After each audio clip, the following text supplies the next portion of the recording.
2026 বিধানসভা ভোট, এই ভোটে একটা বড় যে ফ্যাক্টর তা হলো গ্রাম বাংলার ভোট। দেখুন, বিজেপি এখনো জিততে পারেনি পশ্চিম বাংলায়, কিন্তু আপনারা একটা জিনিস লক্ষ্য করে দেখবেন, শহরাঞ্চলের যে ভোটগুলো রয়েছে সেখানে কিন্তু বিজেপি এগিয়ে রয়েছে।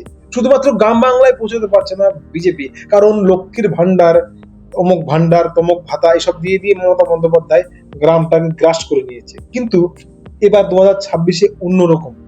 2026-এ আমরা দেখতে পাচ্ছি গ্রাম বাংলায় কেমন যেন একটা বাতাবরণ, সেখানে এমন একটা পরিবেশ তৈরি হয়েছে, সেখানে পরিবর্তনের একটা হাওয়া দেখতে পাচ্ছি। তাই তো আমরা দেখলাম গ্রাম বাংলায় যেখানে যাচ্ছি দেখছি গ্রামের সাধারণ মানুষগুলো একদম নিচু স্তরে বিজেপি করার জন্য মুখিয়ে রয়েছে, বিজেপিকে একবার দেখতে চাইছে তারা। তাই তো গ্রাম বাংলার আনাচে কানাচেতে এবার বিজেপির একটা পদধ্বনি শুনতে পাচ্ছি, বিজেপি আসবে এরকম একটা ব্যাপার রয়েছে। তো যাই হোক, গ্রাম বাংলা পরিবর্তন করাতে প্রস্তুত, এই চিত্রগুলো, এই ছবিগুলো কিন্তু তাই বলছে।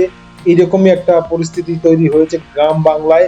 এবার তারা পরিবর্তন চাইছে। তাই তো গ্রাম বাংলায় বিজেপি একটা হাওয়া তৈরি হয়ে গেছে। আর যেটা গ্রাম বাংলা যেদিকে ক্ষমতা সেদিকে মমতা যেদিন গ্রাম বাংলায় ছিল, তাই মমতা জিতে এসেছে। কিন্তু এবার কেমন যেন গ্রাম বাংলাটা একটু ঘুরে গেছে, পরিবর্তনের হাওয়া চলছে।